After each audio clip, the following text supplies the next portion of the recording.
건강 365 포인트 쏙쏙. 우리가 꼭 알아야 할 부분들을 정리해드립니다.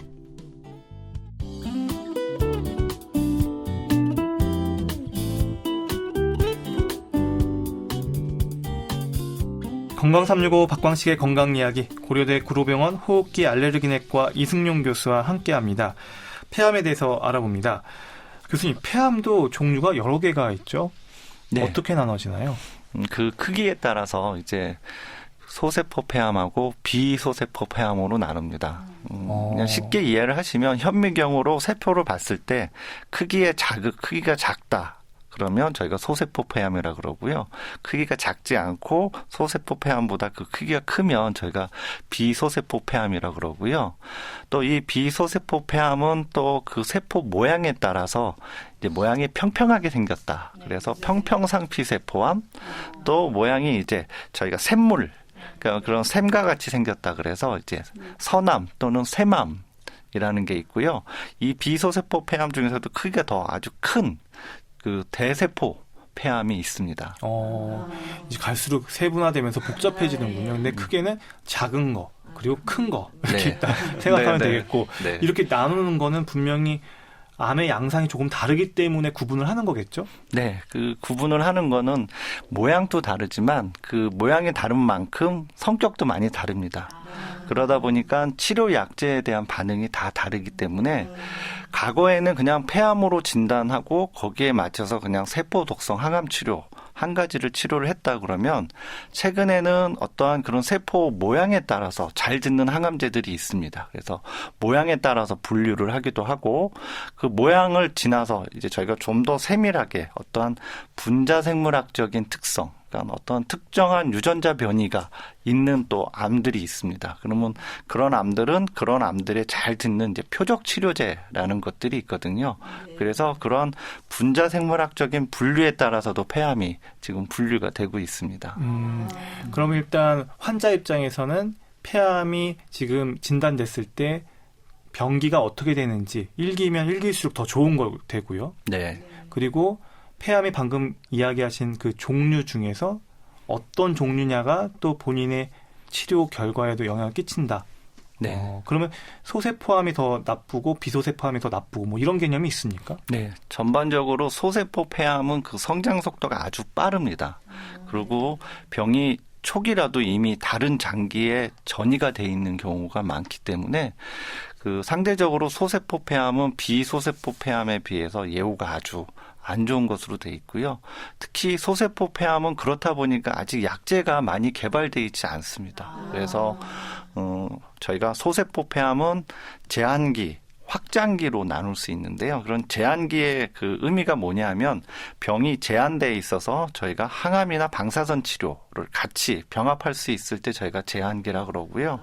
확장기 같은 경우는 이미 암 자체가 뭐 뇌라든지 뼈라든지 이런 데 다 퍼져 있기 때문에 확장돼 있어서 이런 특정한 한 부분에 국한돼서 치료할 수 없기 때문에 저희가 항암 치료만 하는데요. 이런 확장기 같은 경우에는 그 저희가 아무리 치료를 잘하더라도 그 생존율이 한 1년이 거의 안 됩니다. 네.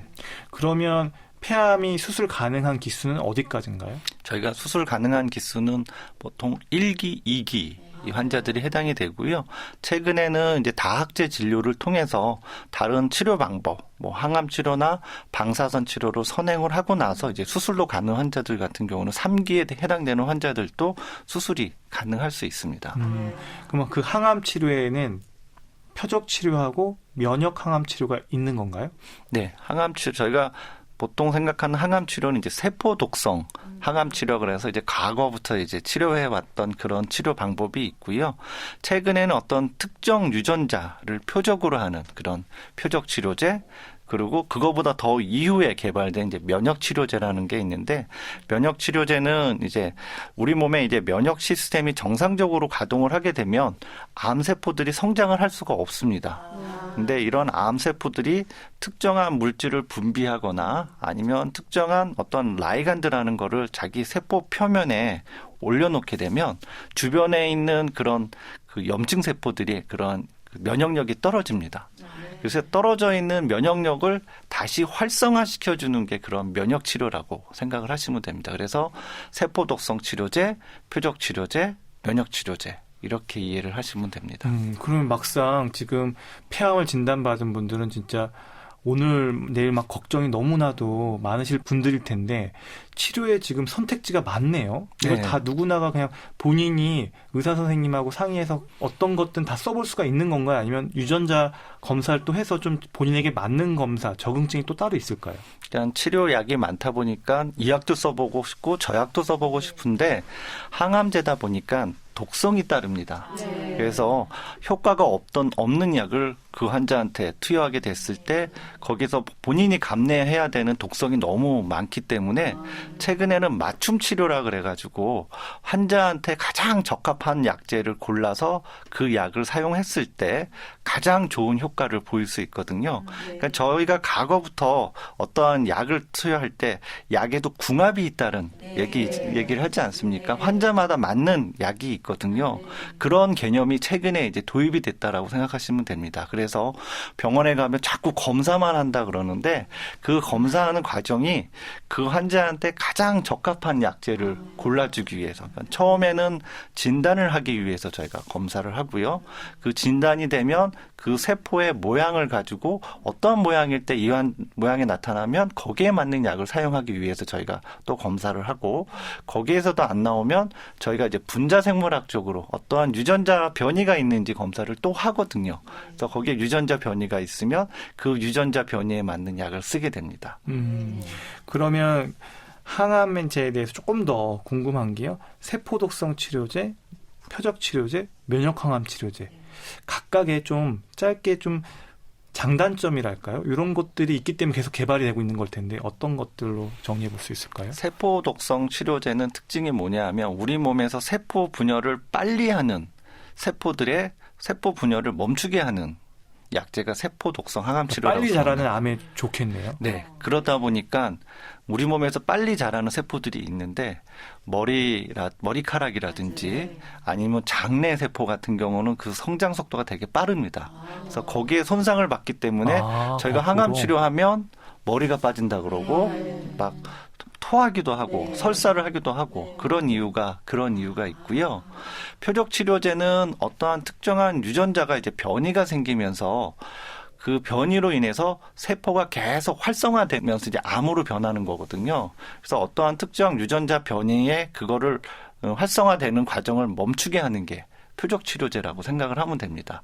그렇기 때문에 이런 머리카락이라든지 장내 이런 장내 쪽 세포하고는 관련이 없기 때문에 세포 독성 항암제보다는 확실히 그 부작용이 적습니다. 그리고 그 표적이 있는 대신 그 표적이 있는 환자들한테만 잘 듣는다는 쓸 수 있는 사람들이 제한적이군요. 네, 제한적이라고 할 수 있고요. 면역 치료제 같은 경우에는 아직까지는 어떤 환자들이 잘 듣고 안 듣고에 대한 확실한 지침이 없습니다. 저희가 이제 PD-L1이라는 그런 마커가 있긴 하지만 그거를 이용하더라도 보통 저희가 약제의 반응률이 한 20에서 30%밖에 되지 않거든요.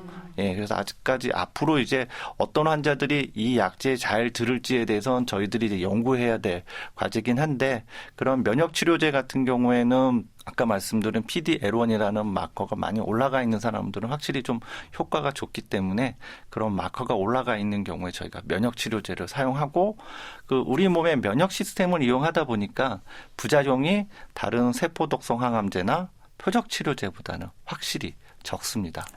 이제 좀 확실히 조금 깔끔하게 이해가 되는 것 같습니다. 그러면 방사선 치료는 하나의 옵션, 선택인가요? 아니면 꼭 받아야 되는 건가요? 방사선 치료는 이제 수술적인 치료를 할 수 없는 경우에 저희가 2차적인 선택적인 방법으로 방사선 치료를 할 수 있고요. 그러니까 예를 들어서 기수로 따지면 1기밖에 되지는 않는데 이 환자의 폐 기능이 너무 안 좋아서 수술을 못하는 경우도 있거든요. 그런 경우에 저희가 방사선 치료를 적용할 수 있고요. 또 다른 방사선 치료를 적용할 수 있는 분야는 이미 병이 많이 진행되어 있는 경우에 그러니까 뼈라든지 아니면 가슴 흉벽에 폐암이 파고 들어가는 경우들이 있거든요. 그런 경우에는 아주 극심한 통증을 호소합니다. 그런 경우에 이제 그런 뼈 전이라든지 가슴 흉벽 전이를 대상으로 방사선 치료를 하는 경우에 이런 통증 경감 목적으로 저희가 방사선 치료를 합니다. 또 방사선 치료도 단순히 한 종류만 있는 게 아니라 여러 가지가 있죠. 그것도 항암 치료처럼 좀 세분화돼서 좀 정리가 가능할까요? 방사선 치료 이제 기계가 많이 이제 발전을 하면서 과거에 이제 방사선 치료는 2차원적인 방사선 치료라고 보시면 되고요. 지금의 이제 방사선 치료는 이제 2차원을 넘어서 이제 3차원.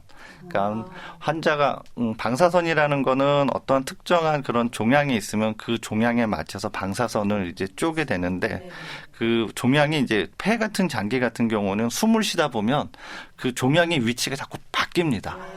그러다 보니까 저희가 사격을 해야 되는데 계속 움직이는 거군요. 표적이 자꾸 움직이는 거죠. 그러니까 그거에 맞춰서 기계가 이제 같이 따라가면서 할 수 있을 그런 방사선 치료 방법들이 있고요. 그래서 최근에는 자꾸 기계가 개발이 되면서 그렇게 표적에 따라서 움직일 수 있는 방법.